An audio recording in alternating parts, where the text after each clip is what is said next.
Okay. Happy Friday, everybody. Happy Friday, everybody. And welcome. Welcome back to another Shit Talk Fridays. I'm Gina. And I'm Evo. And tonight, we're drinking two different drinks because I like mine a little spicy. Why is this so spicy? And Evo, not that you dislike it, I just like it a lot. Yeah, you prefer the spicy. You prefer the spicy drinks over my choice of drinks. I don't know why. I think it's because I don't like the spice sitting in my stomach. Really? Like in the form of a liquid. We love spice. Yeah, no, I enjoy spicy foods. I just think that something about just a volume of spicy liquid in my stomach versus spicy food. I don't know. It just sits different with me. Can't really put my finger on it. You see that? Yeah, it doesn't look like that here though. We're good. Well, yeah, we're good, right? That's interesting. Oh. Good job. Just kidding. Good job, you. Good job. You good job. Anyway, let's cheers. Well, actually, I forgot to say what I was drinking. So I'm drinking Trader Joe's jalapeno limeade with tequila. Nothing special. It's actually just a Trader Joe's tequila. And Evo's just drinking straight up tequila. I don't remember. Is it a particular tequila that you're drinking? It's the Casa de Dragones. Yeah, Dragones. House of Dragons, Yes. which is going to be the prelude to Game of Thrones. It's the Game of Thrones tequila. Yo, you know what? That would be That's amazing. not a bad idea. I feel like I've seen wine, Game of Thrones themed wine in the liquor store, but not liquor. Maybe that's something we should. I feel like the Fireball. You know how they have that Fireball drink, Yeah, I've actually never tried that before. right? So I feel like that would be like a great like Game of Thrones dragon Fireball.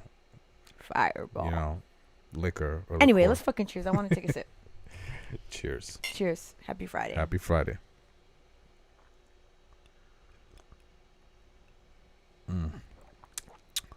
So,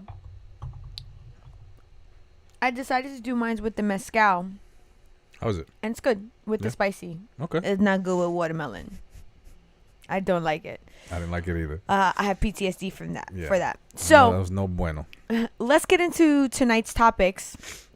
We have some interesting ones for the audience. And the first topic that we're going to start off with tonight comes from my personal experience. And it got me to want to talk about this particular topic because in the famous words of Peter from Family Guy, it really fucking grinds my gears. And that is catcalling. And the reason why we're choosing to talk about catcalling is because the other day when I was on a bike ride, I got catcalled 3 times. Or I like to call it hooted at. Hooty hoo. And then the next day, you and I went to the city and I got catcalled again as I was walking to the car to be with you. Yeah. And that really fucking set me over the edge because I don't give a shit as to what a girl is wearing, what she is or is not wearing, or how she is presenting herself. I never think that catcalling is okay. Especially the way that catcalling is done. It's never just like, hey, you look beautiful today. Have a nice day. It's usually some vulgar, Well, I wouldn't say inappropriate never. shit. I wouldn't say never because men do compliment women that way, trying to engage in a conversation. But that's not catcalling. The polite route. Yeah, but you're saying it's never this way. Where it's like, Catcalling hey, is- how you doing? I'm referring to catcalling. Catcalling, yeah, of course. Catcalling is just something. It's more on the disrespectful side. Yeah, that's what on I'm the saying. offensive side, or in the words of Cat Williams' impersonation of DMX, "Hey, yo, bitch." So, but that's what I'm saying. Catcalling is never polite. There's nothing ever polite about catcalling. If someone is potentially approaching a woman to introduce themselves or say something polite to them, I wouldn't consider that catcalling. I would consider that trying to approach someone. Right. Catcalling is, we've seen it in the past. Construction workers or girls walking by and they're like, "Hey, mommy, looking hot in those high heel," some inappropriate shit. So the reason why I wanted to talk about this was because I kind of wanted to just understand why this dynamic happens at the core of it. Because there's obviously a dynamic behind it, because it's something that's been going on for a long time. I feel like catcalling has been happening from the dawn of time, and there was potentially different versions of it. You know, it's what it is now is not what it was. Of course not. Yeah, Okay. it's evolved over, throughout time. Yeah, you know, maybe in the Renaissance time, maybe it was like looking good in that bustier, Come here, madame. wench. Yeah. So I wanted to talk about it because I mean, they legit called women whores. Like, oh yeah, and you and I are currently watching a show which we highly recommend on HBO called The Warriors, and it talks about the immigration of Chinese into the West.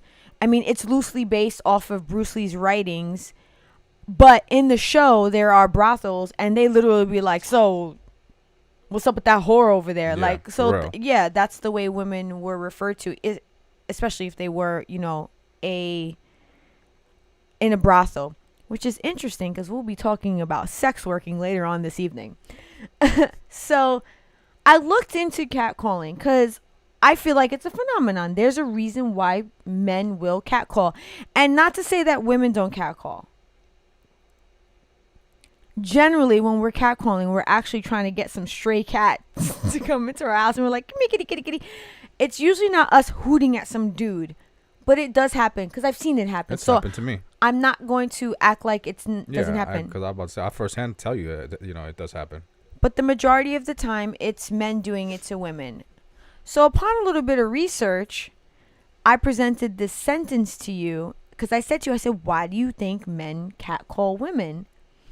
And I'm just going to present this this sentence to the audience so that you could kind of understand what I said to Evo, and then why this kind of got like my whole brain working. And hello, Stephanie, welcome to the stream. And she says, oh, snap, I need to be in the private with this episode. Okay.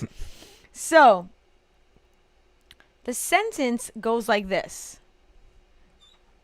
Researchers for this study explain the main reason that men street harass, aka catcall, is to blank. And I asked Evo to then finish that sentence. And what was your initial response for that? Do you remember what you said to me?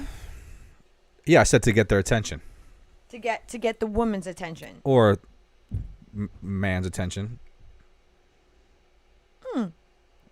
Correct. Even though I will say that I don't think I've never personally experienced, I've never seen that happen. Like a man catcall another man. And we're obviously referring to gay men. Well, so this is what I was telling you, that I saw someone do like a social experiment where it was a guy, a fairly good-looking guy, and he did the same thing that a girl did, where it was a girl. She filmed herself walking around NYC for 3 hours. I remember this girl. And there was basically a guy walking in front of her with a backpack on, filming her, and as she was walking behind him, and the camera was catching all of the catcalling that was going on as she passed people. It was perfect angle to catch these shots. She was also saying things in response to them too. I don't believe so. Maybe she might have.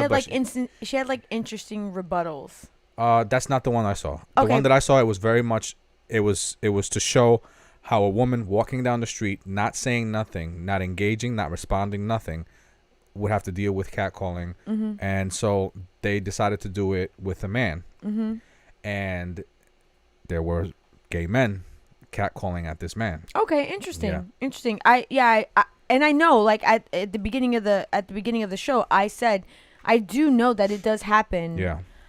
But based on the research that you and I have done, the majority of people that are catcalling are men doing it to women. Yeah. To my surprise, and I really was surprised when I saw this, there were girls like running up to this dude like a guy would run up to a girl, which I was kind of blown away by. Like a girl, he would walk, and a group of girls, maybe like 2-3 girls would walk past, and one of them would stop and turn around and like run up to him and like try to like walk by him and start talking to him, and he's just like, they're like jogging backwards, Evo. Well, they just turned around and like kind of like caught up to him, and they were like, hey, you know, like trying to get his attention, and he politely just like, you know, declined the conversation. But I've never seen a girl stop doing about face and run up to try to catch a guy to like talk to him. Yeah, but that's not catcalling. If she's But running up to him, there was cat calling happened as they crossed past, and then they went back, and then he didn't acknowledge. So the one girl turned around and she went back for more. Like she was really trying to engage with this guy. Yeah. Okay. And hello, Anthony. Welcome to the stream. He says there were 2 versions. She did one with no response and one with responses. You see? Yeah, I didn't see the one with the responses. Okay, and we're talking about the fair-skinned girl with the black hair. Yes. Okay, so yeah, we're talking about the same. So we obviously then saw 2 different videos. So that being said, you said that you thought that men do it to get the woman's attention. Yeah, that was that's the what. ending. Yeah, that it sounded like it would fit in that sentence. So kind of. Based on research done, the way that sentence ends is researchers for this study explain the main reason that men catcall, street harass women is to assert their power. And when you said that, it makes sense. That actually does make sense. That men would do that.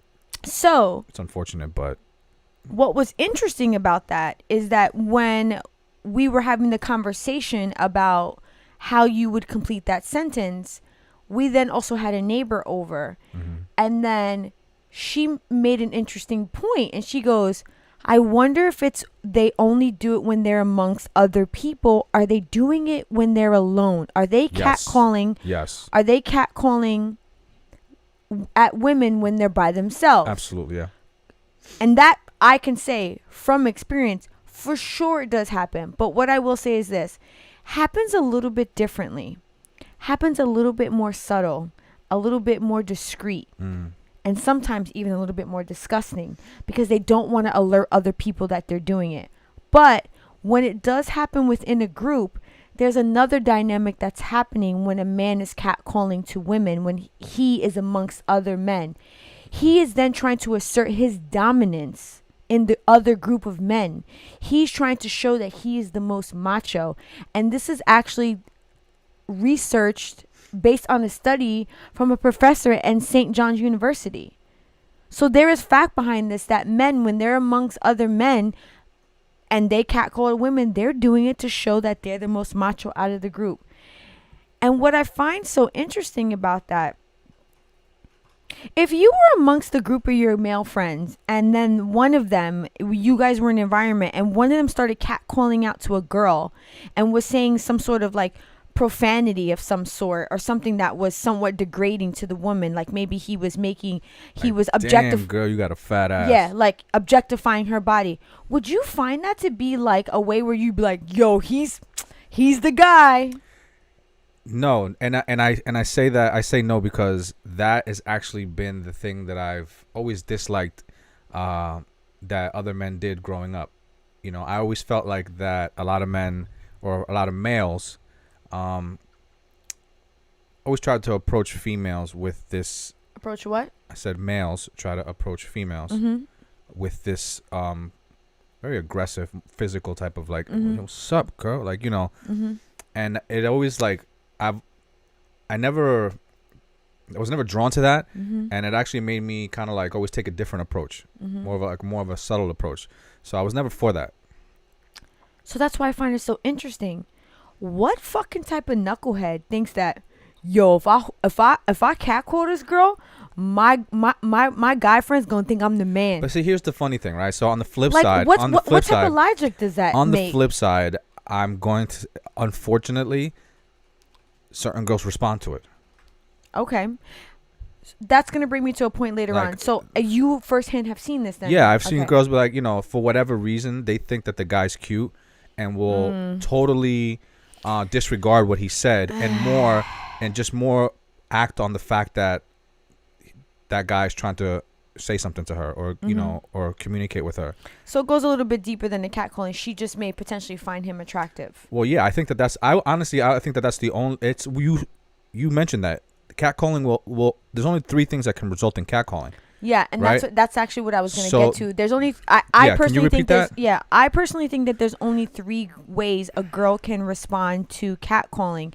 And first and foremost, it's going to be to ignore. I feel like that is something that girls are taught from when we are young. If a man approaches you in that aggressive, disrespectful, objectifying manner, you're just to ignore it, right? Because I feel like we're even taught that from when we're little. Little girls are taught to like, oh, if he like teases you or something, like just ignore him, Yeah. right?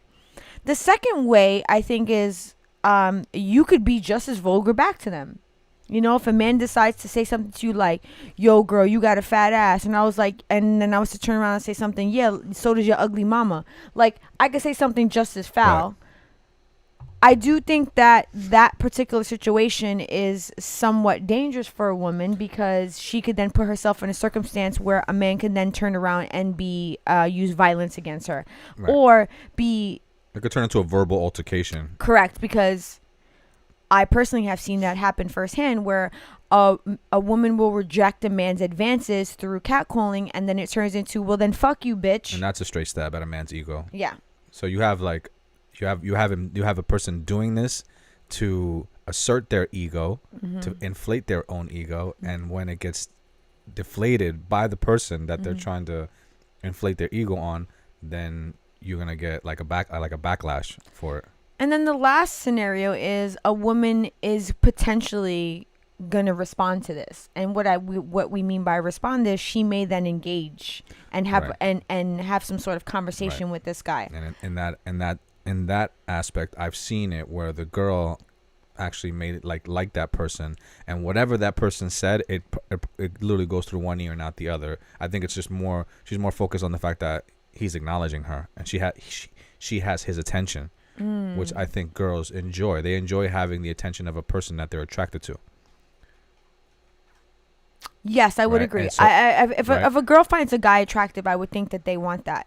Not that they want that. That they would be somewhat intrigued by that interaction. Yeah, by the fact that they have his attention. And so depending on who the girl is and how she feels about herself and her self-respect level, may not even acknowledge or be offended by what the person said.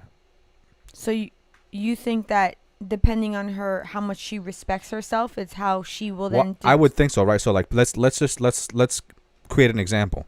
If a girl's walking by and she knows, she's seen a guy around, they don't know each other, but they've kind of like crossed paths somehow, and she obviously thinks he's cute, and she's walking by and the guy finally decides to say something to her in the lines of a disrespectful comment, like, damn girl, fat ass is looking nice, like, or God bless you, girl, it's all in those, something like that, right?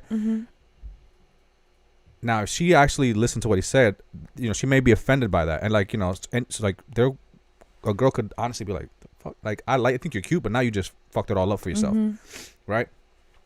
But that's a girl who has a lot of self-respect. I'm not gonna allow somebody to talk to me like that.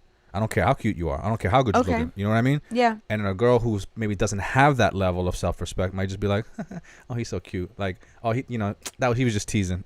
Like, and just be more, maybe be a little bit more willing to engage with them. Yes, and just be like just be the word I'm looking for is just kind of like, okay, yeah, I got this guy. He finally noticed me.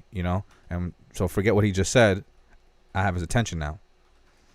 And totally overlook what he just said. Because I've seen that. I've seen girls, guys that said some disrespectful stuff, and them just be like, and the guy still talk to her. Get her number. Meet up with her at some time in the future, and whatever happens, happens.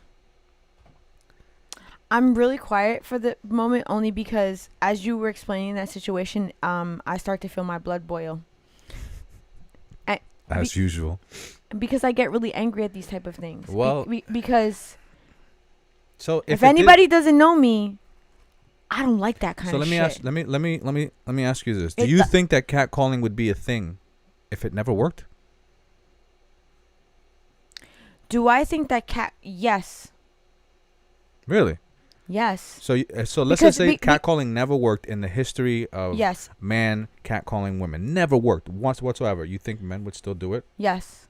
That's interesting. Because if it's about them asserting their power and then they're going to do it amongst their peers, then for them it doesn't matter if it works or not. It still makes them look, it still makes them look macho No, in front of it's- their friends. But I would think it would fall along the lines of them having the ability to do so.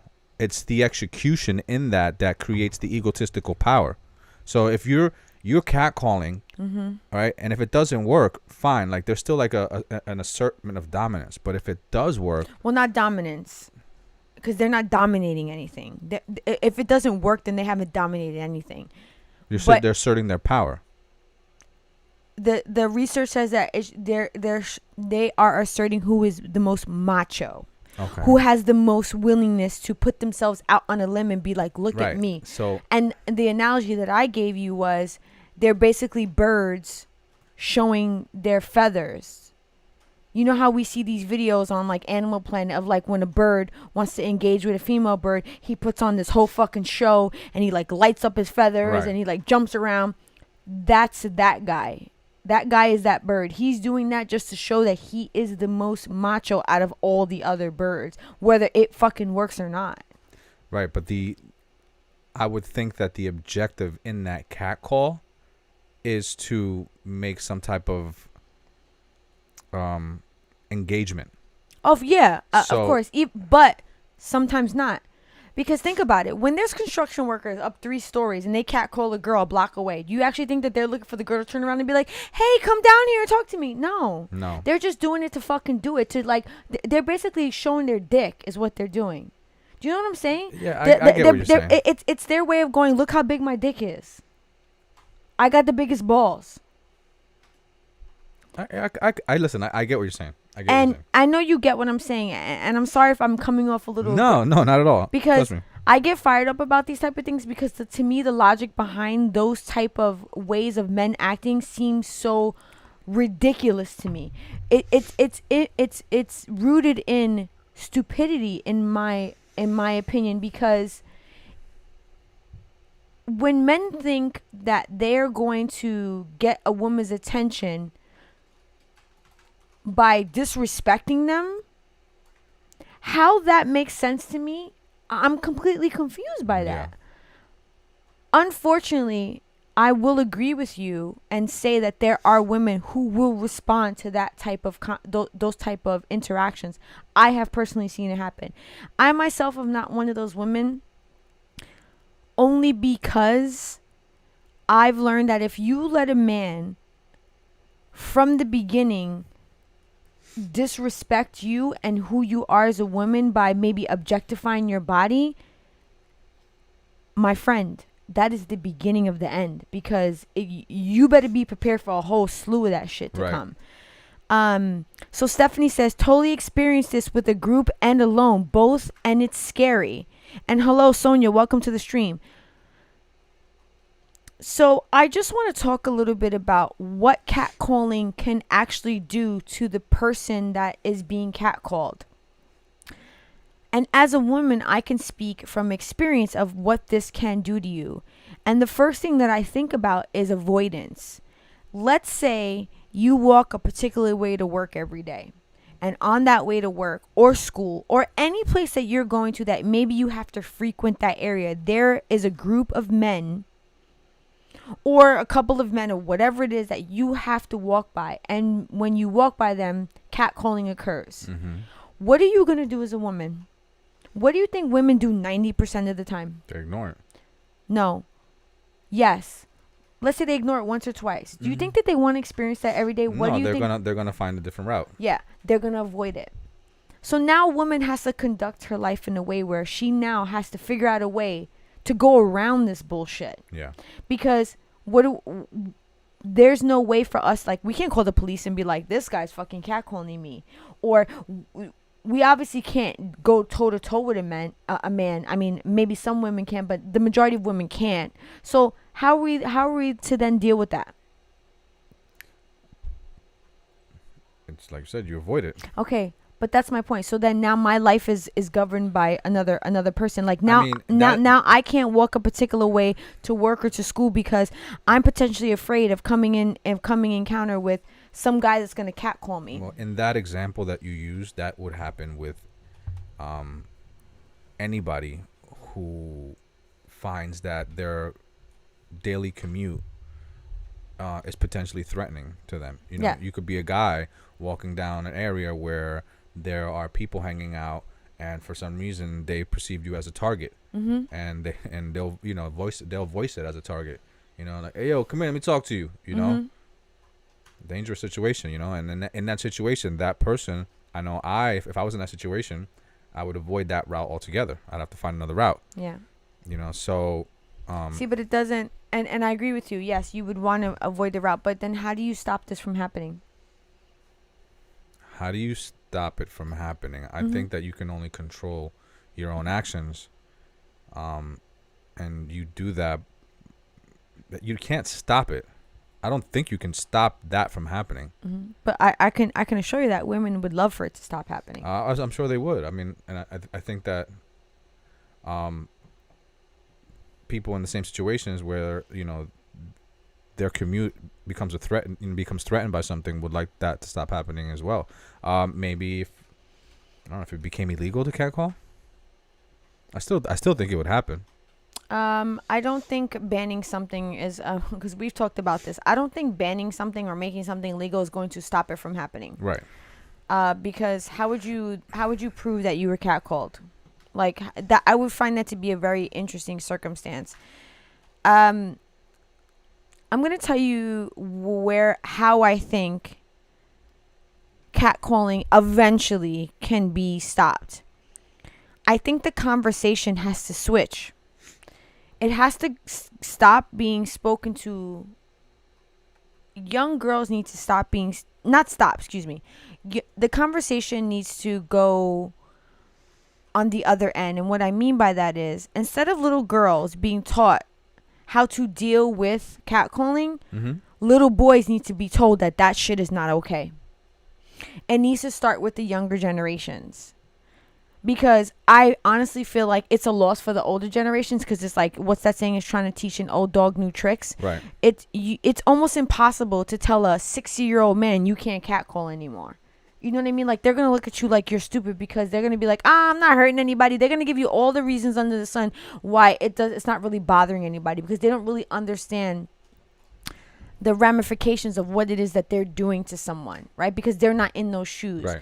But if you can teach it to a younger boy why it's not okay to catcall a girl, I believe that is the way that it can be stopped. So you're saying just because of a lack of a better option, for them knowing a better option. Yeah, because Evo, at the end of the day, like, I just want you to understand, the amount of conversations that parents have to have with little girls is very different from the type of conversations that they have to have with boys. Oh, of course, yeah. So the amount of times that a little girl has to be told how to conduct herself in fear of men, those same type of conversations don't happen with boys. A little boy is not being told, you know, make sure you cross your legs because you don't want someone, you know, or make sure you don't wear something too skimpy, or make sure you you're not being too flirty, or make sure, you know, you're not you're not being too friendly. Like, you know, there's so many conversations that happen with girls in fear of the way men are going to act towards them. I'm very certain that there's not the same type of conversations happening with boys about how they potentially should conduct themselves with young women. I mean, if there was, I'm not saying that it doesn't happen at all, right, but I don't think it's happening yeah, as much. Of course, yeah. I mean, I think that if it was a regular thing that was taught to boys, that it would be it would be happening a lot less. So I believe that to be the potential solution. I like it. I don't think that it's going to stop it as a whole, because, to be honest, it's probably going to take like a good 20 years for that to be in play. Because think about it, our daughter now is 7. So we would have to start now, and when she be in, you know, in like another 10 to 15 years when she's like full young woman, for that to potentially, like, parents would now start to have to start having conversations with their children now, and maybe potentially children a little bit older, but at least a good 20 years for that to really be in effect. But that's still not going to negate the older people that they're still out there. Here's an interesting question: where does the term catcalling come from? I have no fucking clue. That's a great question. I personally think it comes from calling cats. But how is that associated with what we're talking about? I just think that there's ways that when you call a cat, when you try to get a cat's attention, there's like particular sounds that are made. Yeah. And men do that. They'll make kissy sounds to women. But to end this topic and let's roll into the next one, I'm just going to say this. Catcalling is not okay. It's never okay. And if you are the type of man that you think that that's the way you potentially can get the attention of a woman, I need you to go back to the fucking drawing board because you're an idiot. Because that is like an idiotic thing to think would work if you want a woman to respect you as a person when you're starting off your first interaction with that woman disrespectfully. Like, that actually makes no sense to me. And I believe the majority of women find it extremely aggravating and frustrating and annoying, and it should be viewed as a form of harassment, because I don't like having to walk down the street and be told, somewhat vulgar things more than once in a day. Like, it's the most uncomfortable feeling in the world for a man to be like, damn, ma, yo, God bless, because, yo, you built like what? No. And see, this is the funny thing, right? I never understood it to begin with. So I don't understand why guys do it, and I can only assume that in some portion, it works. Well, I'm just gonna tell you, last bit of research, that same researcher out of St. John's University, the research states that men will do it because they have low self-esteem. When they're able to do that and they can show that they're macho, they can show that they have balls, makes them feel better about themselves. Interesting. So I kind of feel like the logic behind that also is really stupid, because it's almost kind of like that instant gratification. Does that really make you happy in the end? For that split second, maybe you get that little rush of adrenaline, but then it's gone, and then you're right back to fucking ground zero. Right. So you're actually you don't really have a solid foundation about how to approach women, but you get your little fucking rocks off for 2 seconds. No. It's honestly like it's a really frustrating situation, because as a woman, I want to be able to bike ride in my own neighborhood and feel safe. And when I ride down a particular block and I get catcalled twice, I don't feel safe. And to know that I have a daughter and potentially that's going to happen to her, I have like a different mentality when it comes to those type of things, and I may not handle things potentially the right way. Potentially. Allegedly. But right. As heated as that gets me, let's roll right into our next topic for tonight. So I was watching a podcast, or listening to a podcast rather. I was watching and listening to it. And a point of conversation came up that I found really interesting, because this is not the first time that I've heard about it. So I felt like, because I had heard about it more than once, I needed to kind of look into it and speak on it. And what I'm talking about is the decriminalization of prostitution in New York City. And why I found this interesting is because once upon a time, I remember the old Times Square filled with peep shows and, at what they called streetwalkers at that time. And there was prostitution, and there was like little, hole in the wall stripper areas, or where you could watch dirty films and stuff like that. And I remember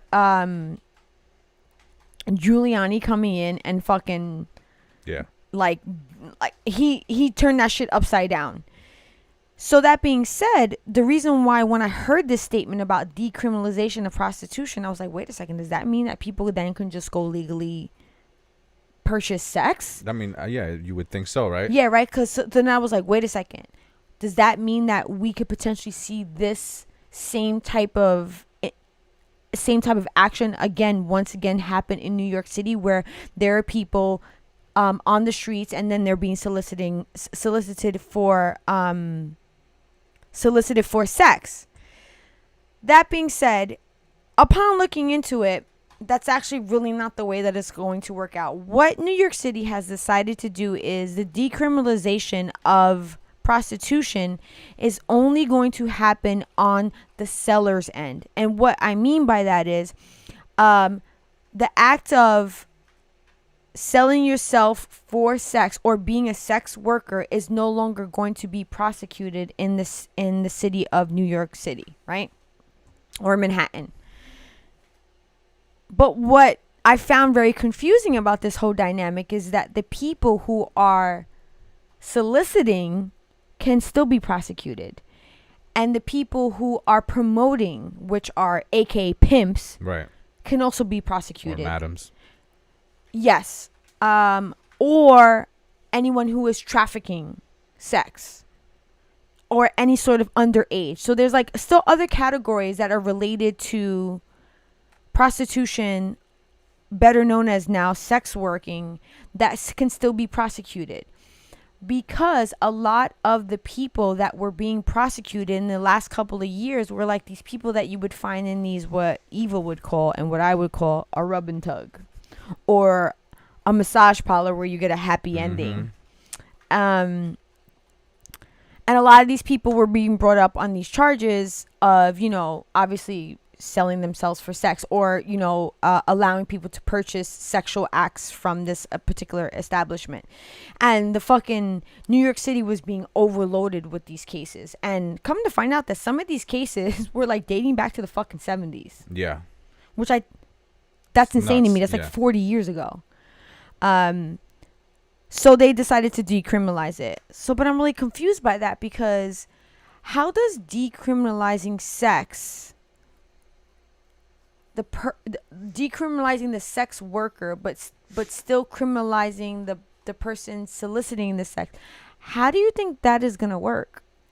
Well, I feel like that the objective behind this is to not add insult to injury for the victims that are being sex trafficked. Okay. So you have a large percentage, I'm not really sure what the number is, but you have a large percentage of people that are forced into sex work by being trafficked, and then at some point they're being arrested and charged with prostitution when it's something that they were forced into, and typically these That's people interesting. need help, not more charges, and being put deeper into a hole when their life is pretty messed up as it is.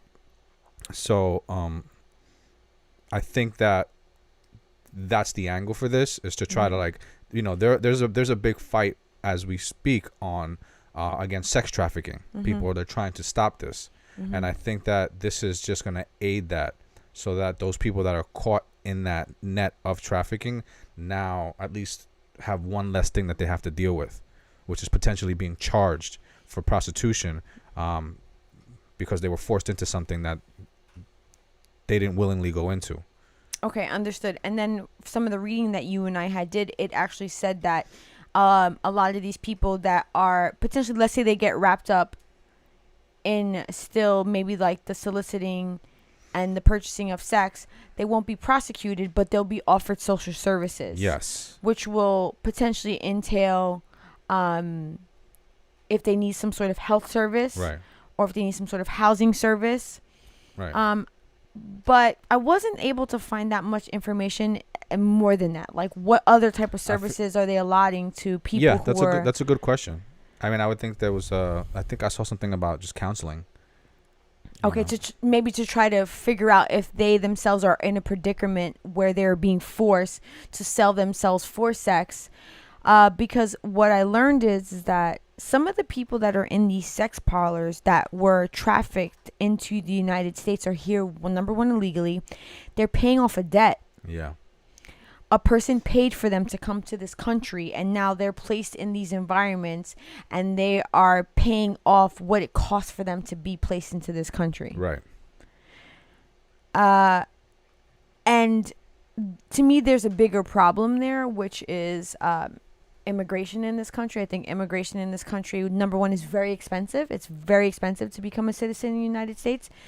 And the process now, especially after 9/11, has become extremely extensive, Mhm. you know? Sure. I understand our country not wanting to make it easy, but it also shouldn't be like basically a mountain that someone has to climb. There should be certain things that someone has to go through to receive citizenship. But if a person is being, if it's creating the journey of them being here, if it's creating a hardship for them, then it's like it's putting them deeper in the hole, like you and I were talking about. Yeah. Like, you know, like, so for example, if they're forced into doing it and then they're at a sex parlor and then they get arrested, but then they can't get and now they're really not going to be able to get their citizenship because they've been arrested Right. for sex charged with prostitution. I feel like that's like I hate to use this term, but that's like a circle jerk.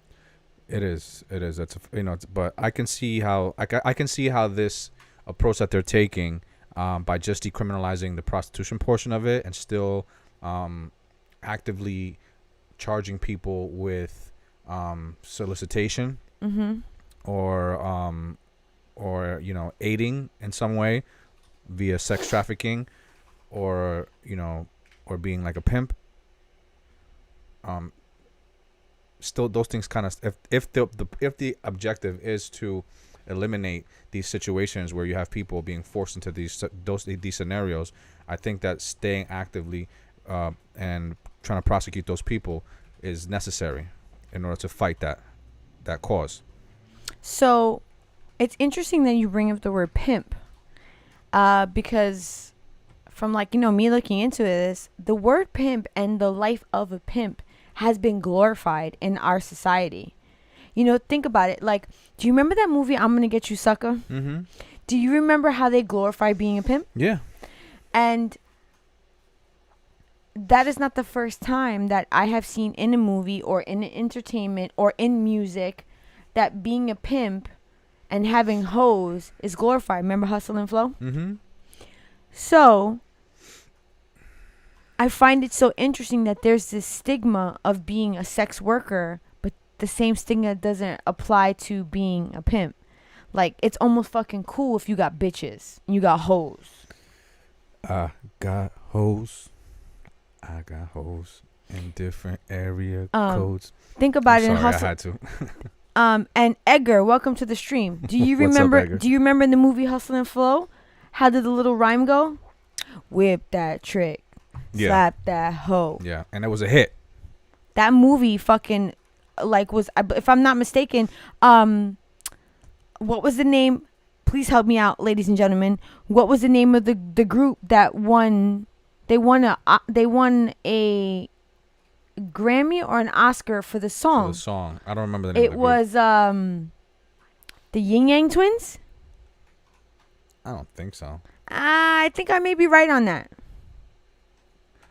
Let's Look find that out. up, Evo. Yeah, I'm about to. So, the glorification of being a pimp, it almost kind of makes that shit look cool. But being a sex worker is not. So, do you think that okay, so now we're at the point where in New York City, sex working is being decriminalized. Do you think eventually, because you were telling me about this one lady, tell me about this lady? Oh, Eliza Orleans. Okay, so tell me what it is that she's doing, and then I have a question for you. So Eliza Orleans is an attorney who is now on the ballot to become the district attorney for New York for 2021. Manhattan? Yes. And basically what she wants to do is that she wants to legalize consensual sex. The ability to buy and sell consensual sex, so that it can really like allow women to work and men to work in this field, because the way she sees it is that work is work. Like, sex work it's still work, and it should be treated as such. And I thought that was pretty interesting. And even radical, with all things considered. but at the same time, very progressive. You know?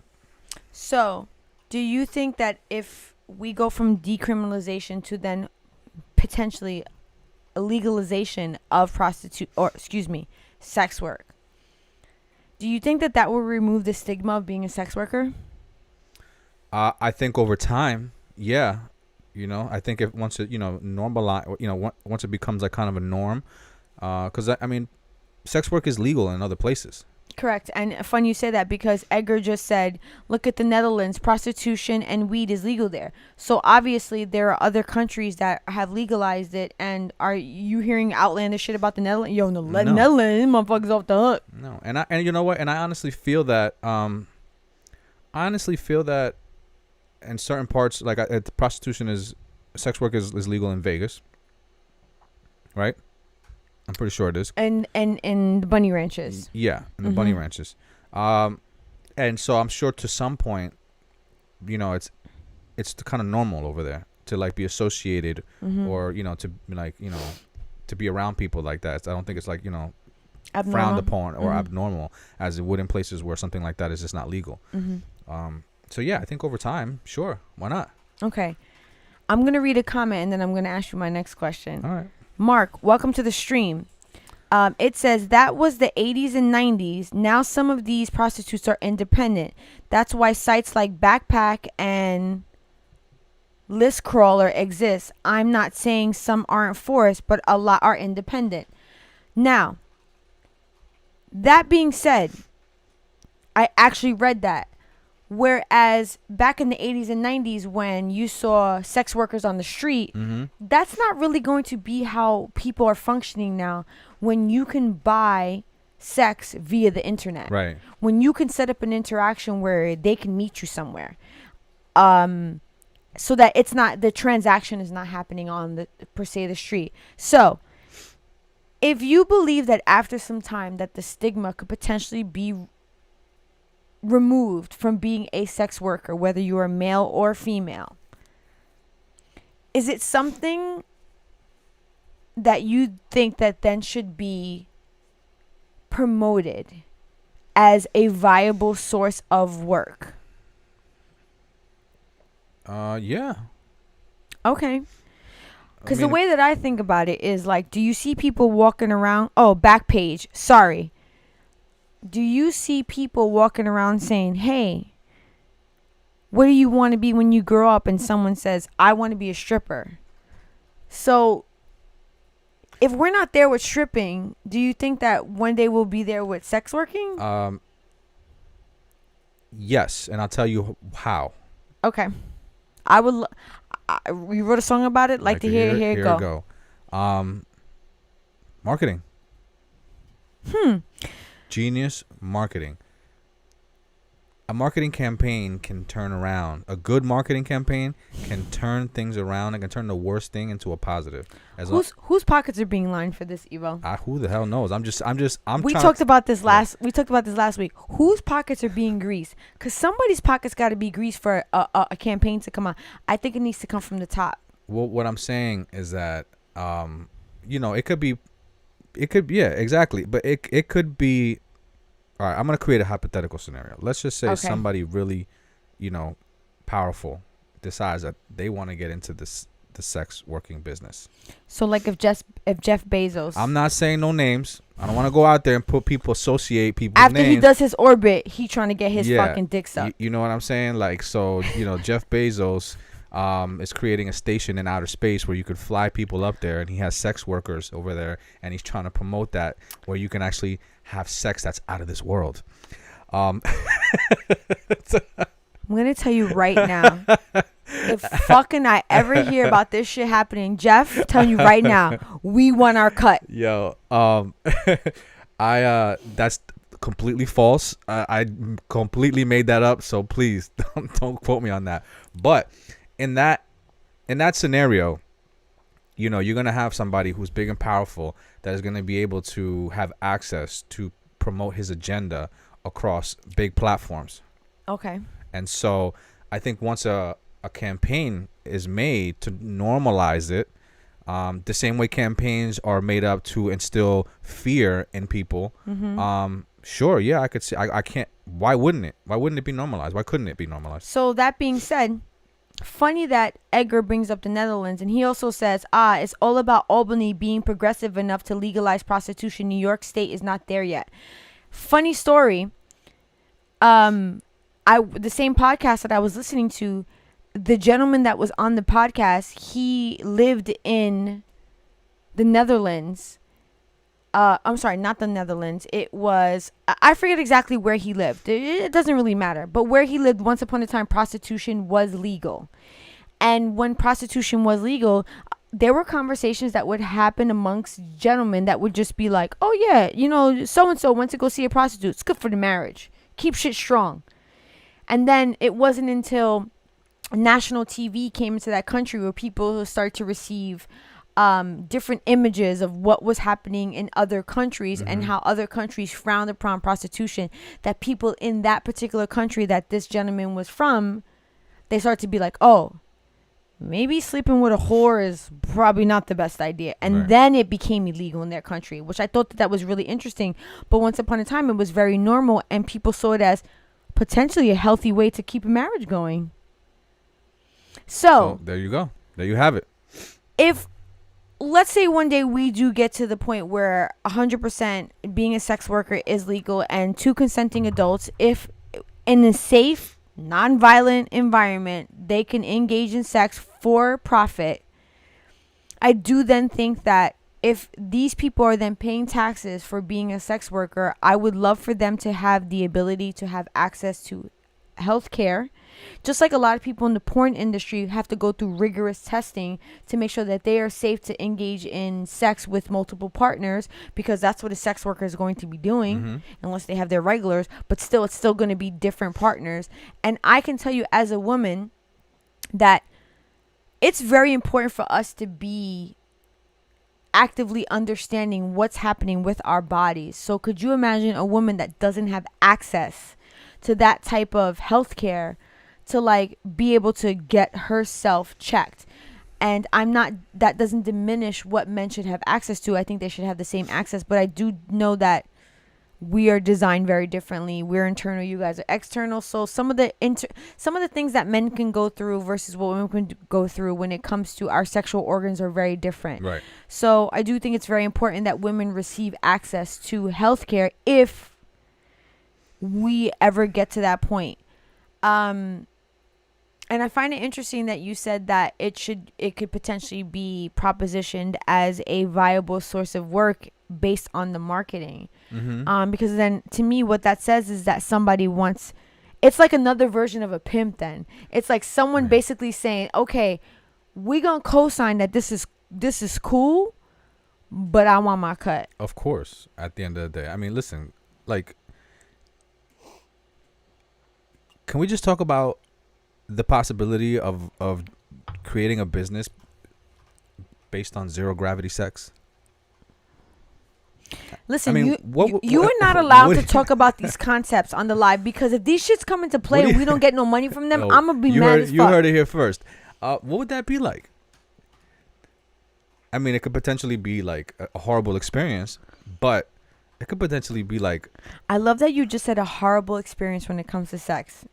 Well, zero gravity sex. I know, because I'm just thinking about what we're going to be talking about later in the show. Yeah, we're leading into that. Or it could potentially be like the most sickest thing anybody's ever done. You know? Honestly, Evo, I personally can neither confirm nor deny that I know what the fuck that's going to be like or what that potentially could be like.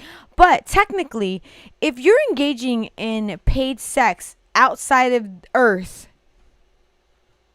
there's no rules that there's no laws that govern in space. Well, if people are going to when it comes to sex, if people are going to travel to orbit commercially, then there's going to be regulations set in place for those people to commute in those areas. Correct, but I'm talking about regarding sex. Well, what I'm saying is that if people are going to be up there, then you better believe there's some type of governance. Oh, they're gonna be up there, right? Oh, of course they're gonna be up there. Didn't Trump make like that's not what I mean by that. Space patrol. That went like that? right over your head.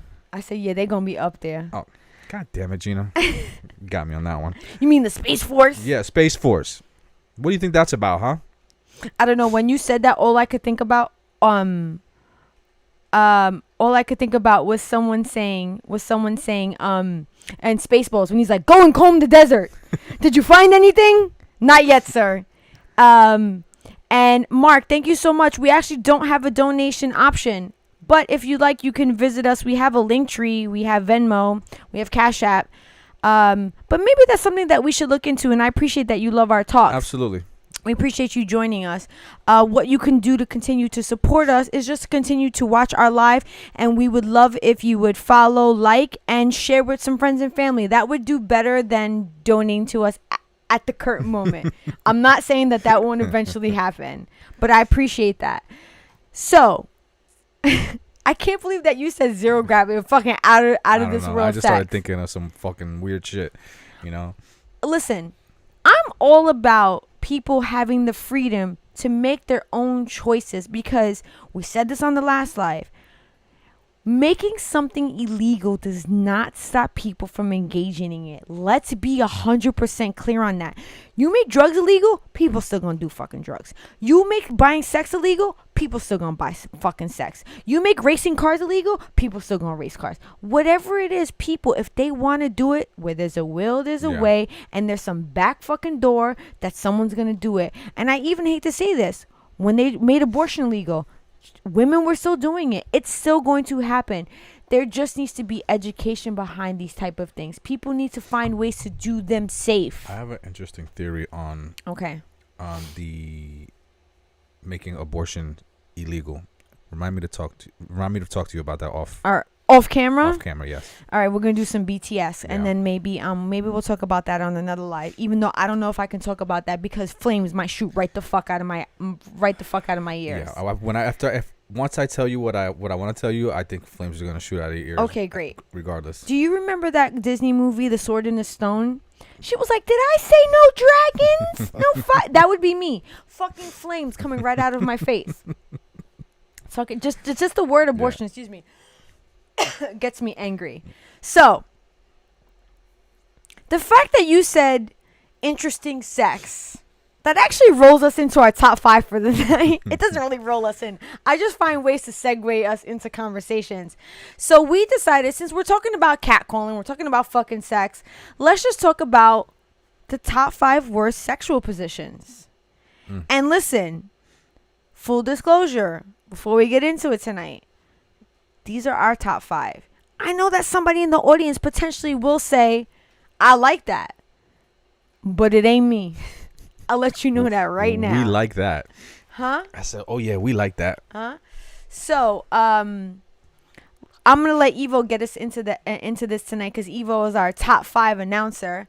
And Edgar says, San Diego, California is the unofficial capital of the adult film industry. If you are 17 and can prove you are a resident of California, you can train to be an adult film star. So interesting that you brought that up, Edgar. Evo and I were thinking about that. Like, what's the real difference between prostitution and people engaging in sex on TV? And do some research. It is considered, if you are a porn star or you're engaging in porn, you are considered an actor, and you are doing a scene of acting.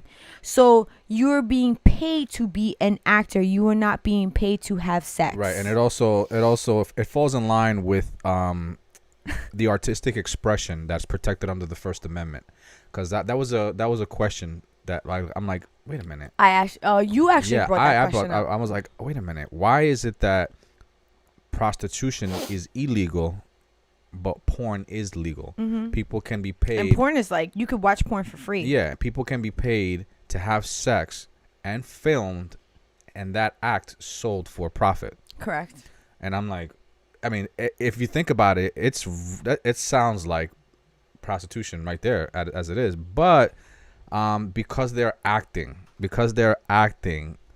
and it falls in line with acting as an artistic expression, you can go as far as having sex in these artistic expressions, and it fall under the protection of the First Amendment. And even further, because there's an outside party that is hiring them, and it's not them two exchanging money for the act, it further distance. When you say them two, you mean the two actors? The two actors, yes, because they're being hired by an outside party, and it's not an agreement between the two actors to have sex for exchange of money. It further distance the sex for hire stigma. Correct. All right, as to where prostitution is just money for sex. There's no acting, there's no artistic expression, and so that's how one is able to be legal and the other isn't. I'm just gonna tell you this. I'm gonna tell you what I think is potentially a loophole for purchasing sex: Bitcoin. Oh, yeah. I mean, cryptocurrency. Well, because potentially, if there's no actual exchange, let's say they're doing things through crypto, and then it's being verified on the blockchain.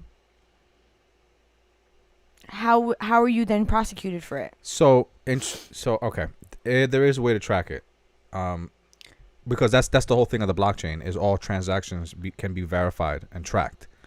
But if it's not considered a actual stream of currency yet, then how can you prosecute it? Because then if it's not considered actual currency yet, then it's not looked at in the eyes of government as money. Only certain institutions are starting to take Bitcoin as currency, but the government has not acknowledged it as a form of currency. That's interesting.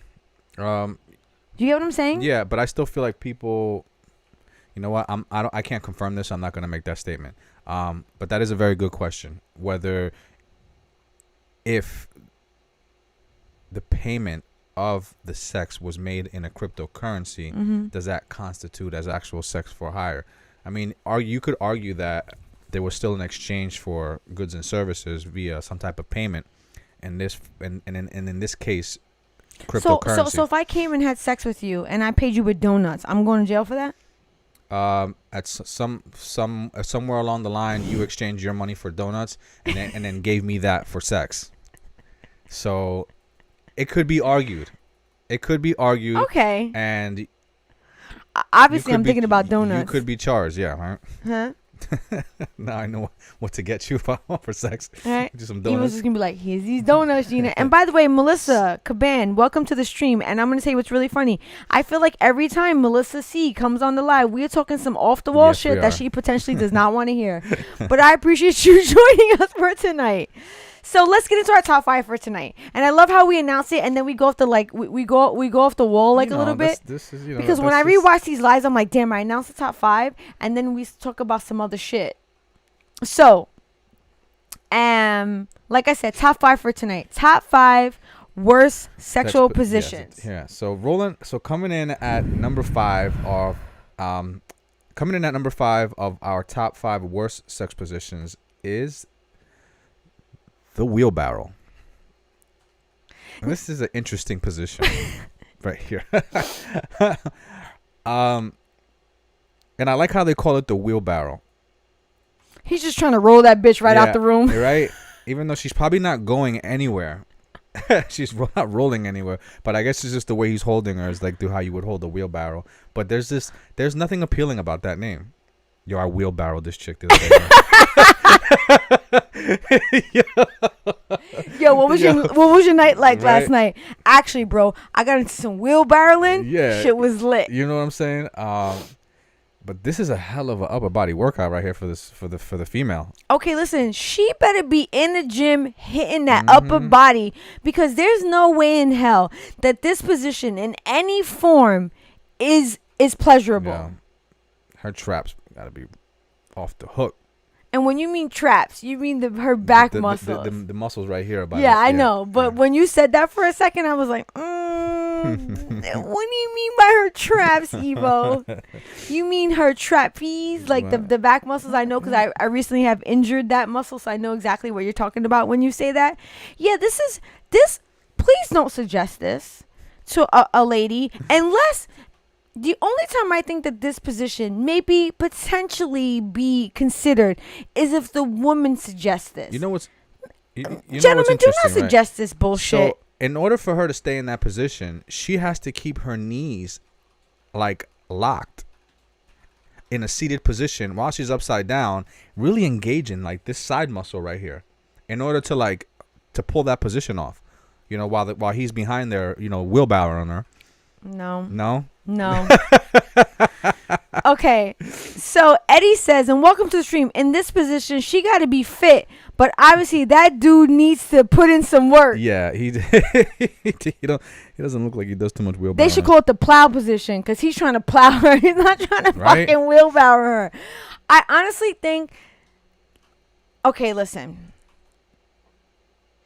I honestly think that this is one of those positions that a man is going to suggest because he wants to see how fucking, like, how macho he could be. Like what we were talking about before. He going to be like, let me see if I can hit it like this. I think that's what it's about. Because honestly, the woman is receiving no pleasure why this is happening. You know why? Because she's too busy focusing on holding her upper body up and keeping her fucking legs locked. There's no pleasure for us in that.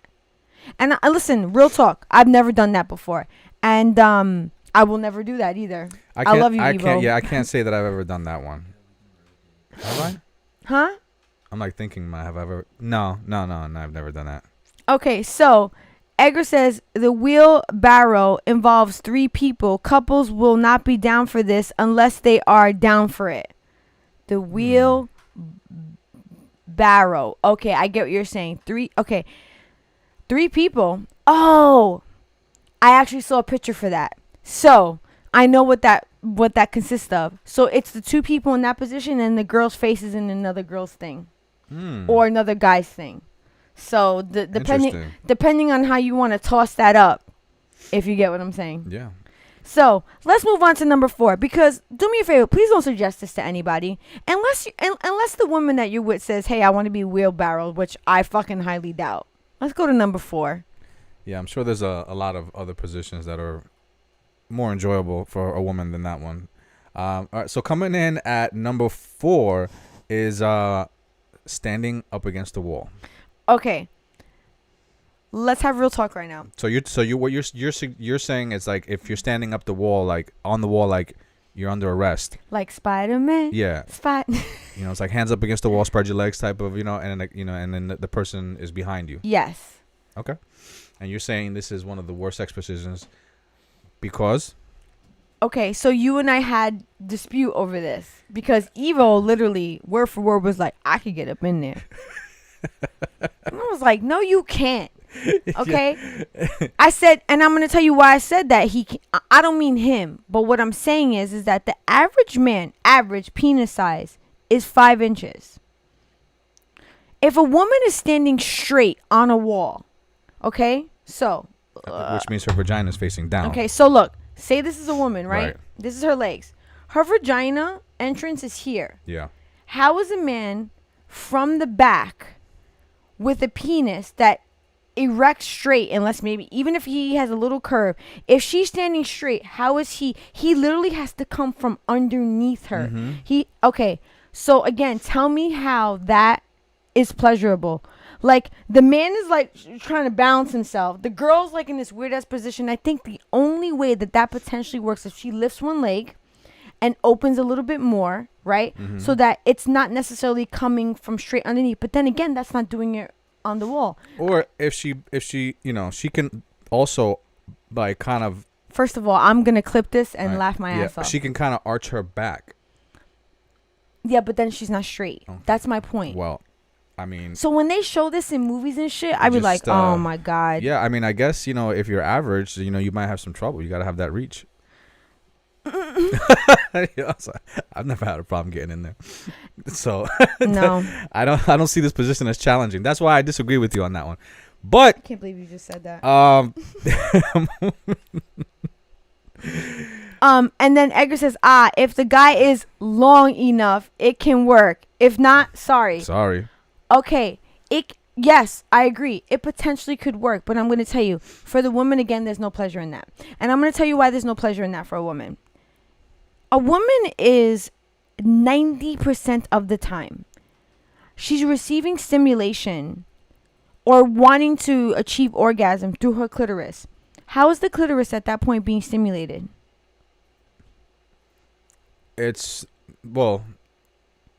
I mean, if he's reaching, I'll wait. if he's manually stimulating it.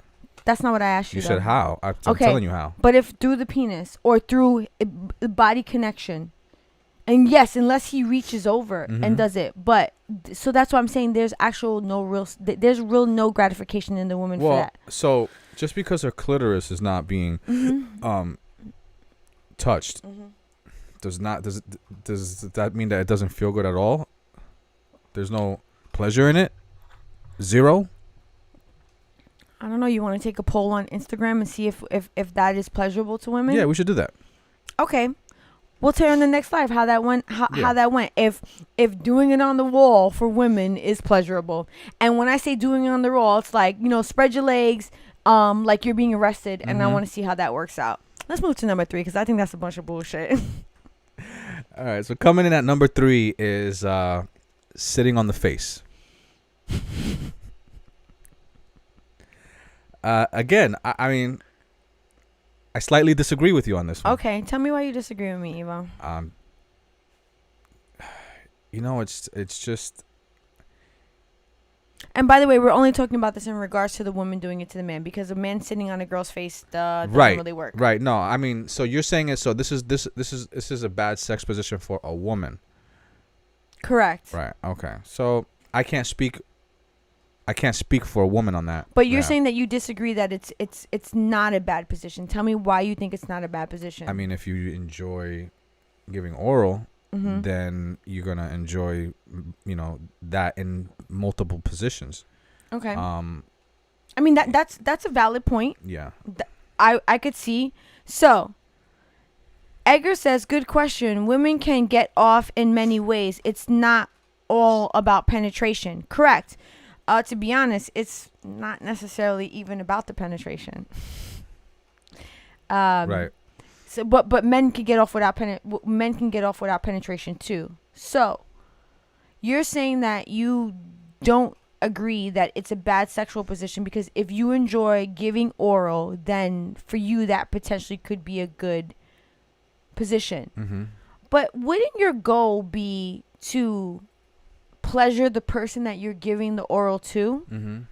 Yeah, absolutely. But I still think that I would like to believe that there's still pleasure being given in that moment, and I think that position offers variety to something that may be ongoing, like an ongoing sexual relationship that you have with somebody. I think that offers some nice variety to switch things up, you know, because how many different ways can you go down on a woman to where she enjoys it? Oh, I can name a few. Right. And face sitting is not one of them. But primarily, it would be, you know, just her in the most relaxed position. Yeah, because that is going to. Right. Okay, so when I think about sexual, hang on a second. I think it's funny how I just kind of like slumped down and got relaxed. So do I. I do too, because it's the pillow, and we start to get really comfortable. Okay, so there's a lot of ways that I think a woman can receive pleasure when receiving oral. Just same thing for a man. But I think it's always going to be the most pleasurable when she is in her most relaxed position. Oh, I agree. Because then she can then really focus on what she is receiving. That is why I think face sitting is not the most pleasurable, because when you're face sitting, you're on your knees. You're not standing. Right. Okay, you have to be on your knees to be on that person's face, right? So when you're on your knees, when have you ever found kneeling on your knees to be comfortable? I mean, you're on a bed. Okay, again, just answer the question. Even if you're on a bed, go kneel on a bed for me. Tell me how comfortable that is. It's not comfortable. It's not uncomfortable. Okay, but it's not. It is not. You want to be the most comfortable. I can honestly say that during sex, being on my knees is probably the last thing I'm thinking about. Like, as far as comfort goes, I'm not like sitting there having sex like my knees feel kind of funny. You know what I mean? Like. Okay, so as a woman, it is not the most simplistic thing to reach orgasm. So when you are trying to reach orgasm as a woman, you then sometimes have to concentrate on what it is that how you are being stimulated. So if you need to concentrate on how you are being stimulated, but then at the same time your knees hurt, you cannot concentrate on how you're being stimulated. I mean, does that go? Is that like the end all tell all rule? I mean, because like I feel Because like sex doesn't always happen on the bed. right. Let's say you're on the floor. You think being on your knees on the floor is comfortable? No. No, and that's my point. Okay, so but that again, that still falls into just doing a variety of sexual positions. At some point, maybe get into a position where you can have an orgasm. But I don't think that every position should be like the position for an orgasm. I would disagree with that. I want to be comfortable. I want to be comfortable at all points. Right. Like I don't Okay. I don't want to feel a level of discomfort, because then it's not like I want to be comfortable. So wait, hold on. I want to be comfortable even if I'm receiving things that are potentially uncomfortable. But I don't want to have to worry about, and I want to say that I speak for a lot of women, I don't want to have to worry about another aspect of my position. So like, for example, in the wheelbarrow, we talked about you basically have to be concentrating on you holding yourself up and your legs.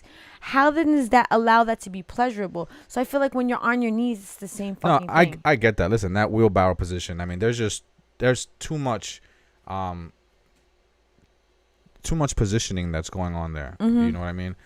Some acrobatic shit. Yeah, you know what I mean? Like I said, you have to be on your hands. Obviously at some point the blood is rushing to your head. You have to have your knees like locked in like a baby position where like your knees are up like this, which is you're activating these side thigh muscles, and you have to keep your legs like straight. you're in child's pose. Yes, like in a child's pose, and you have to keep the bottom portion of your legs, your shins, very hard and sturdy and straight, so that they can be held onto like a wheelbarrow. I mean, there's a lot going on there, but being on your knees, like, I still understand what you're saying, but I disagree with it as being like one of the worst. And so, but we can agree to disagree on that. Yeah, I guess.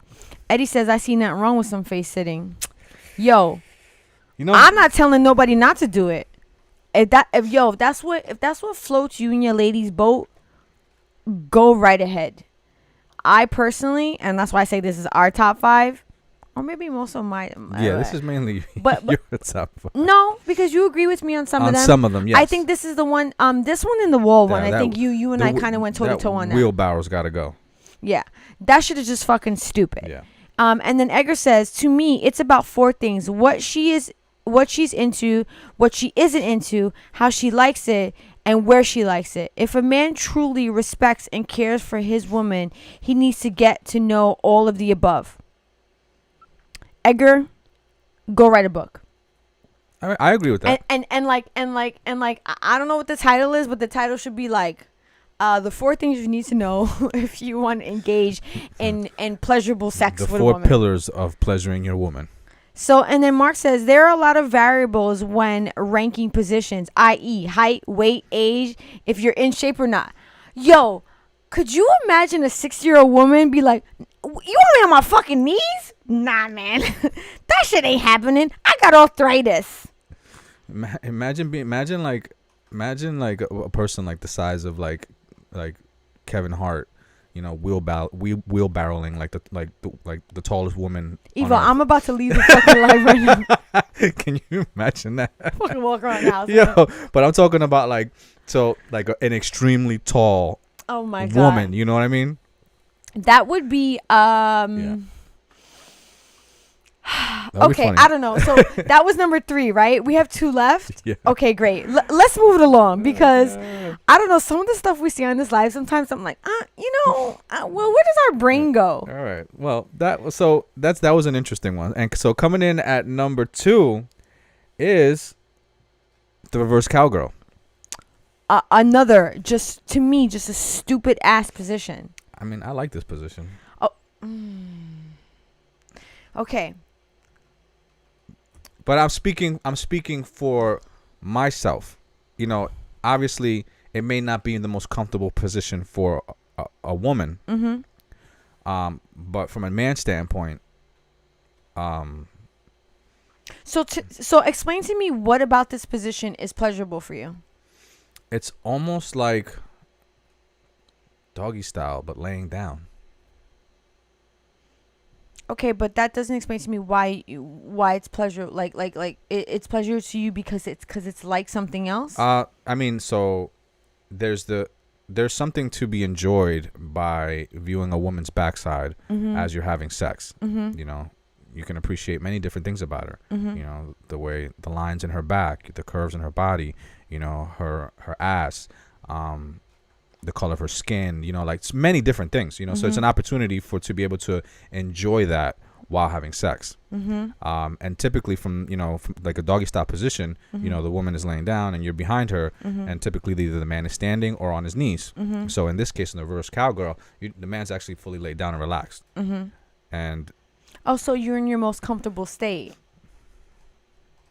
Yeah, so it's like probably really pleasurable because I mean, I wouldn't say, listen, I just said that I wouldn't rank this, as far as coming from a man's standpoint, one of the worst positions. But again, this wouldn't be a bad position for me. Like, again, but again, going back to the wheelbarrow one, I feel like that was a great example because that takes a lot, like, you know, to hold a girl up like that and to be in that position. And like, I also find it really interesting that men would find that pleasing because, again, like I said, the average man is only about 5 inches. In a reverse cowgirl, there's actually more stress on the penis in the other direction, which will potentially make it come out a lot. So why a man that is not above average, a man that's below average or average would want that position or find that position pleasurable is interesting to me. In addition to that, the additional stress that it puts on the penis when the woman's in the other direction, it actually doesn't feel pleasurable to a woman in that position because of the direction that the penis is going in. So if you're saying that it's pleasurable to a man because of the view, I just want you to understand that it's not pleasurable to the woman because of how it feels. And again, if your goal is to be satisfying each other, then that's a one-sided position. That's why I find it to be stupid, because then you're doing it for your own gratification. Correct? Well, yeah, but you got to keep in mind, you know, like certain positions are done and specifically to please your partner. You know, so maybe that reverse cowgirl position, it's more about the person laying down than actually the person on top. It's more about her pleasing him at that moment. Okay. You know, and just performing that for him. Okay. I hear you on that. Yeah. Because I mean, like, there's a lot of positions where I can imagine that it's not the best for a girl, but they do it anyway, and I would imagine it would be to please their partner. Right? So like riding on top. My brain right now is like, Yeah. So I can't imagine that riding on top, you know, where a girl's got to be squatted on top of a guy and just putting in all that leg work. You know what I mean? I can't imagine how that's really enjoyable for a woman over a long period of time. Like, that really tires out your legs. Well, if you're doing it on your feet, yeah, but usually you're kind of like in a seated position. Right. Usually you're kind of in seated position, but I mean, if you really want to put like some strokes into it, you know, like, you're gonna be on your feet. Okay. I mean, how much distance can you put between you and the person underneath you if you're completely sitting on them? It has a lot to do with the way you move your waist. Yeah, right. I understood, but you're talking about like complete up and down. Yeah. Okay, I can see what you're saying, but like, yeah, I understand what you're saying, that like sometimes certain positions are done for the satisfaction of the other partner. Sure. Like, in essence, like why there's oral. At that particular time, the other person is potentially receiving more of the satisfaction. Right. But when you're actually engaging in sex, I just kind of feel like it should be pleasurable for both parties at the same time. Because it almost then seems like, this is my opinion. To me, then it almost seems like, why then would I want to really engage in that? Do you get what I'm saying? I do, but I just feel like that there's moments. Like the oral part I get, because that's foreplay, and you know, like I get Right. like you doing it to you, you doing it to her, or her doing it to you. I get that. But like when you actually like start to have intercourse or sex, I just feel like the stimulation should be pleasing on both ends. I mean, that's just my opinion. Sure. All right. And you know, opinions are fucking subjective, Right, and everybody's it's like an asshole. Everybody's got one. Right? Yep. So Edgar says no variables are necessary. If you truly respect your woman, you will do what your woman is willing to do and what she wants to do regardless. And Mark says her, them, me, them both, so you, and so on. Her, then me, then both. Okay, I get what you're saying. And so on and so on. Okay, I get what you're saying. So like, I could see how that exchange could work. As a woman, reverse cowgirl is not a satisfactory position. Like you're like it may be fun for a little bit, but overall pleasure, it's not really happening. Okay. Sorry to hear that. Okay, so is this number 1 now? Yeah. We are. We've arrived. We've arrived to number 1. I just want to say, we have been knocking it out the park as far as staying on time, ladies and gentlemen, and that makes me so fucking happy because when we go off schedule, my eyes start to roll in the back of my head. Okay, because I don't like that shit. So yes, Evo, take us into our number 1 sexual position that is the worst. Coming in at number 1 as the worst sexual position ever in the history of mankind. Because this is your list. Drum roll, please. That is 69. Okay, do you disagree with me that 69 is the worst sexual position ever? I do, but not in the way you think it is. I think standing up 69 has got to be by far one of the worst sex positions. Okay, so someone's doing a fucking handstand? No, it's when the guy's he's standing up, he's holding the girl upside down. Her legs are cocked over his shoulder. He's got her like in a bear hug. And she's upside down. That standing up 69. Like I can't that's just got to be for like the spectacle. You got to be doing that just for the spectacle. Maybe you'd be standing there looking at yourself in the mirror, and like it probably looks amazing, but I can't see that as like there's just too much going on. Okay, so let's talk about 69. But 69, right? Let's scale it back because that's like a little bit on the Okay, we have a few minutes. Let's dissect 69 really quick. Okay, so how's it happening? Is the girl on the bottom and the guy on the top, or is the girl on the top and the guy on the bottom? Now, and if it's 2 guys or if it's 2 girls, I don't know that dynamic, but I'm gonna say I'm speaking for a man and a woman. Okay. Explain to me who's on the bottom, who's on the top. I would like to say the girl's on the top. Okay. So the girl's on the top, so she is then giving oral to the man facing down, and the man's giving oral to the woman facing up. Yeah. Okay. So let's say that's the dynamic, right? Again, the girl's clitoris at that point is going to be in the front. If she is like this, if she's on her knees, her clitoris is in the front, right? And your face is like this, right? And she's like this, correct? Now, my other question is, how do you then determine the distance between your face and her vagina? You better figure that shit out. See, listen. Even a blind man can figure that shit out. Okay, time to end the live. What the fuck? Time to end the live. You know what I'm saying? Like, we don't need no eyes for that. That's Okay, and Edgar says 69 overrated, and I'm gonna tell you why. So listen, fine. Evil says you have to figure these logistics out. I will tell you why I think the 69 is the worst sexual position ever, especially for foreplay. Okay, when you're receiving oral sex, right? Oral sex is about, at that particular point, satisfying your other partner, right? And giving them pleasure, right? For them, right? To maybe really get them aroused. But when it's happening simultaneously, how are you able to focus on what is happening to you? How are you focusing on the pleasure that you're receiving when you're trying to give pleasure accurately to the other person? That's like, to me, that's like this thing. rub your stomach, fucking blink. Like, how is that? How does that work? To me, that doesn't make sense, because I think a person, when you really are like, really soaking up the pleasure that you're receiving, you're closing your eyes, and you're really like, you're really trying to feel what is happening to you. But when you're having to put a penis in your mouth or a tongue in your vagina at the same time, to me that just doesn't it doesn't allow you to really feel what is happening to you intensely. Yeah, I get what you're saying. I mean, it definitely takes away from the ability to fully focus on the pleasure that you're receiving, because you're focusing on giving pleasure as well. But I still think that there's something to be enjoyed there.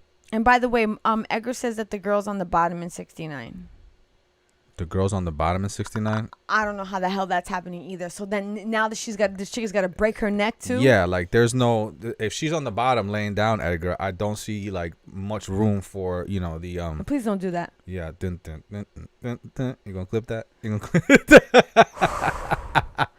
Dear God. Yeah, so that's why I figured she got to be on top, because the hair can go back into the ponytail, and oh my God, she can go to work. That's if she has long hair. Whatever. She could have short hair. Yeah. Eddie says, I think you got to be more open-minded when it comes to 69. It's not about reaching her clitoris, which you can if your tongue is long enough, but also some salad tossing. And then, okay, wait, hang on a second. Edgar says 69 or 96 was for porn, not for personal pleasure. I didn't say that. Wait, reread my comment. What did I say? 69 is overrated. Yeah, I said it. Wait, and the girl on the bottom is 96. Oh, sorry. Oh, there You're we right. go. I did misread that. For a second, I was like, what? Okay. Thanks for clearing that up, Edgar. Edgar's like, I did not fucking say that. And then Eddie says, it may not be the peak of pleasure, but it's a mental thing as well, where both are being pleasured simultaneously. Yeah, I think for me, I would like to say that there's pleasure in receiving pleasure and still enjoying, because again, you have to enjoy giving oral, right? So if I'm doing something that I'm enjoying, I'm enjoying giving oral, and at the same time, I was like, you giving this bitch herbal tea? Yeah, I'm giving her herbal tea. I'm giving it everything, all to her, right? Sorry, Edgar. If I'm enjoying giving the oral, and at the same time I'm receiving something that I'm enjoying, those are two pleasure sensations that otherwise I would never be able to experience at the same time. So I find a pleasure in that. All right, so then, you know what? I appreciate that. We can end the conversation on that. Thank you. I think it's fucking stupid. That's it. Like, and that's all I gotta say about that. Like the here go. Like I said, but to me, the standing up one, that just. Listen, we could have did a deep dive, but when I told you we were gonna do top 5, I said let's talk about sexual positions that people are more likely to do that I think are stupid. Like, because if that's the case, I'd have whipped out the Kama Sutra and we could have fucking really went into a deep dive of like things. Sexual yoga. And Mark says, my thoughts exactly. This is why we have a male and female perspective when we have these conversations, because I know for certain if there was two women sitting here, this conversation would go very differently versus there being two men. Absolutely. And that being said, I love this dynamic of the conversation that you and I have, because I've looked into other podcasts, other live shows, and it's generally either two people of the same sex or like two women, two men. So like the conversation a lot of times it can be very one-sided. And I think that you help me see things that I don't necessarily understand, and vice versa. Well, yeah, because you'll never be able to experience those things the way that I do. So, correct. But same thing. But so you gave me an interesting perspective on the reverse cowgirl. And I would have never seen it like that had you not explained it to me. The way it is for you. And last comment of the night, but Mark says standing up was college. I thought I was the man. Yeah. I can see that a lot. That's some straight porn reenactment shit. Yeah, but that's my thing. Men sometimes will do these things to feel like the man, and it's not about giving pleasure to their partner, which I get because necessarily that's not necessarily like a girl thing. We don't really do things to be like, yeah, I'm that bitch. Like that doesn't necessarily happen in our world. Right. It can, but it's not really a focus. But I do know that I have spoken to men because, I've worked in very male-dominated places where men will do things for their own personal ego. Yeah, absolutely. Which I get. But that actually brings us to the end of our live for tonight. All right. And I just want to thank everyone for joining us tonight because, sometimes these conversations, they get a little weird and we need other people's perspective and we need to be able to have other points of conversation. That's why we do a live show. So we just want to thank you for being here because if you weren't here, we wouldn't have a show. It would just be me and fucking Evil bitching at each other about why we think why he likes 69 and why I hate that shit. That's our normal life anyways.